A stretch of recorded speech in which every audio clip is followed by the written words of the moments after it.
Donald ট্রাম্পের সঙ্গে ইতালির প্রধানমন্ত্রী জর্জিয়া মেলোনির সম্পর্কটা ছিল অনেকটা অভিন্ন হৃদয় বন্ধুর মতো।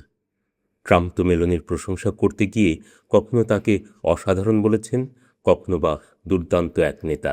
এমনকি গত বছর রাজনীতি বিষয়ক প্রভাবশালী সাময়িকী পলিটিকো মেলোনিকে ইউরোপের সবচেয়ে ক্ষমতাধর ব্যক্তি হিসেবে ঘোষণা করেছিল। আর এর পেছনে সবচেয়ে বড় কারণ ছিল ওয়াশিংটনে তার সেই প্রবল প্রভাব। আমেরিকার ক্ষমতার অলিন্দে তাঁর যাতায়াত ছিল ঈর্ষণীয়।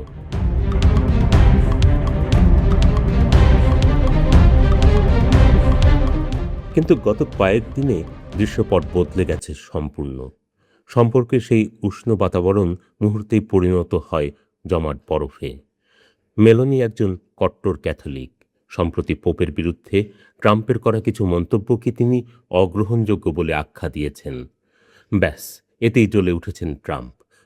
জবাবে ট্রাম্পের কাছেও এসেছে ভয়াবহ এবং নিষ্ঠুর তিরস্কার।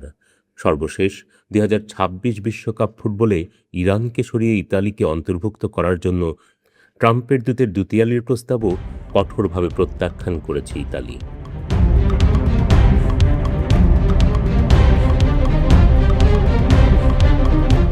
শুরু করা যাক একটু পেছন থেকে। 2024 সালের ডিসেম্বর প্যারিসের এলিসি প্রাসাদে এক নৈশভোজের আয়োজন করেছিলেন ফরাসি প্রেসিডেন্ট ইমানুয়েল ম্যাক্রঁ। উপলক্ষ ছিল নটরডেম ক্যাথেড্রালের পুনরুত্থান উদযাপন। মায়াবী এক রাত ছিল সেটি, চারদিকে আলোর রোশনাই। সেখানেই প্রথম দেখা হয়েছিল ট্রাম্প আর মেলোনির। দুজনে দীর্ঘ সময় ধরে কথা বলার ছবি তখন সংবাদপত্রের পাতায় বেশ আলোচনার জন্ম দিয়েছিল। মেলোনি নিজেও সেই হাসিমাখা ছবি তার সামাজিক যোগাযোগ মাধ্যম এক্সে পোস্ট করেছিলেন। তখন মনে হচ্ছিল আটলান্টিক মহাসাগরের দুই পারের দুই রক্ষণশীল নেতা যেন একে অপরের পরিপূরক। মেলোনি কয়েক সপ্তাহ পরেই ট্রাম্পের মারে-লাগো রিসর্টে অতিথি হয়ে গেলেন। ট্রাম্প মুগ্ধ হয়ে বললেন, কি চমৎকার এক নারী, পুরো ইউরোপ মাতিয়ে দিচ্ছেন। এর ফলশ্রুতিতে 2025 সালের জানুয়ারিতে ট্রাম্পের অভিষেক অনুষ্ঠানে আমন্ত্রিত হওয়া একমাত্র ইউরোপীয় নেতা ছিলেন এই মেলোনি। এটি ছিল তার এক বিশাল কূটনৈতিক বিজয়।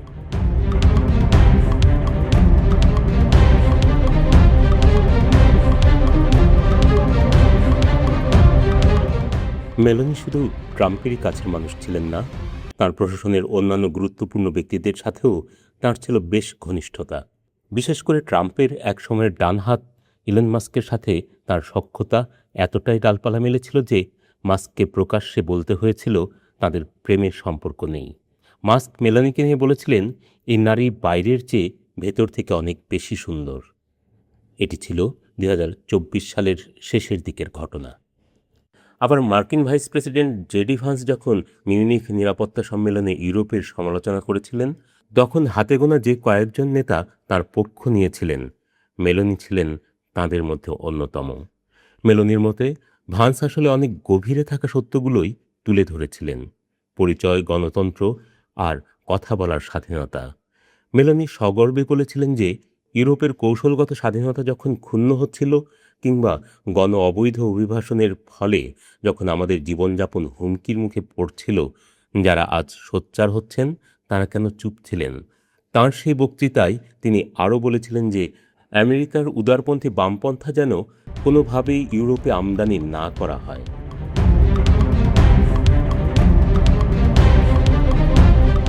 শুরুর দিকে মেলোনির এই সব কিছুই মনে হচ্ছিল খুব সুনিপুণ এক রাজনৈতিক চাল। তিনি নিজেকে এমন একজন বাস্তববাদী নেতা হিসেবে তুলে ধরতে চেয়েছিলেন, যিনি ওয়াশিংটন আর ব্রাসেলসের মধ্যে এক নির্ভরযোগ্য সেতু হিসেবে কাজ করবেন। হোয়াইট হাউসকে ইউরোপের কথা শোনানো বা প্রয়োজনে ট্রাম্পকে পুছিয়ে শান্ত করার মতো ক্ষমতা কেবল মেলোনেরই আছে, এমন একটা ভাবমূর্তি তিনি তৈরি করেছিলেন। এই কারণে ইউরোপীয় ইউনিয়নের ভেতরেও ইতালির গুরুত্ব বেড়ে গিয়েছিল অনেক গুণ। ফ্রান্স আর জার্মানির মতো বাঘা বাঘা দেশগুলোর পাশে ইতালিও সমানে সমান, এই ধারণা প্রতিষ্ঠা করতে সক্ষম হয়েছিলেন মেলোনি। দেশের ভেতরেও তিনি তার প্রতিদ্বন্দ্বী মাত্তিও সালভিনিকে চাপে রেখেছিলেন। সালভিনি ট্রাম্পের বড় ভক্ত হলেও মেলোনির এই ওয়াশিংটন কানেকশন তাকে কিছুটা কোণঠাসা করে দিয়েছিল। কিন্তু গত কয়েক সপ্তাহে সানাইয়ের সুরে বিষাদ বেজে উঠল। মেলোনি হঠাৎ করেই ট্রাম্পের দিক থেকে মুখ ফিরিয়ে নিলেন। গত মাসে ইতালির পার্লামেন্টে এক ভাষণে তিনি ট্রাম্পের বিরুদ্ধে তাঁর শক্ত অবস্থানের খতিয়ান তুলে ধরেছিলেন। শুল্ক নীতি, গ্রিনল্যান্ড ইস্যু কিংবা আফগানিস্তানে ইতালীয় সেনাদের মর্যাদার প্রশ্নে তিনি যে ট্রাম্পকে ছেড়ে কথা বলেননি সেটা মনে করিয়ে দিয়েছিলেন সবাইকে। তবে সম্পর্কটা পুরোপুরি ভেঙে পড়ল যখন ট্রাম্প পোপকে আক্রমণ করে বসলেন। মেলোনি এর তীব্র প্রতিবাদ জানালেন। ট্রাম্পের জবাব ছিল আরও কঠোর। তিনি সংবাদ মাধ্যমে বললেন, এই নারী আর সেই আগের মানুষ নেই, ইতালিও আর আগের মতো থাকবে না। আমি ভেবেছিলাম ও সাহসী, কিন্তু আমি ভুল ছিলাম। এখানে আসল সমস্যাটা কি? মূল কারণ হলো হোয়াইট হাউস আর ভ্যাটিকানের মধ্যকার দীর্ঘদিনের দ্বন্দ্ব, যা সম্প্রতি চূড়ান্ত পর্যায়ে পৌঁছেছে। মেলোনিকে এখন কোনো এক পক্ষ বেছে নিতেই হতো, আর পোপ বনাম ট্রাম্পের লড়াইয়ে মেলোনি সবসময় পোপকেই বেছে নেবেন। এর কারণ শুধু ইতালি একটি ক্যাথলিক প্রধান দেশ বলেই নয়, মেলোনি নিজেও তাঁর রাজনীতিতে ক্যাথলিক পরিচয়কে ব্যাপকভাবে ব্যবহার করেছেন। তার জনপ্রিয় স্লোগান ঈশ্বর, দেশ এবং পরিবার, সেটা তো সবারই জানা। একবার তিনি নিজেকে নারী, মা এবং খ্রিস্টান হিসেবে বর্ণনা করেছিলেন, যা ইতালিতে ইন্টারনেট ট্রেন্ডে পরিণত হয়েছিল।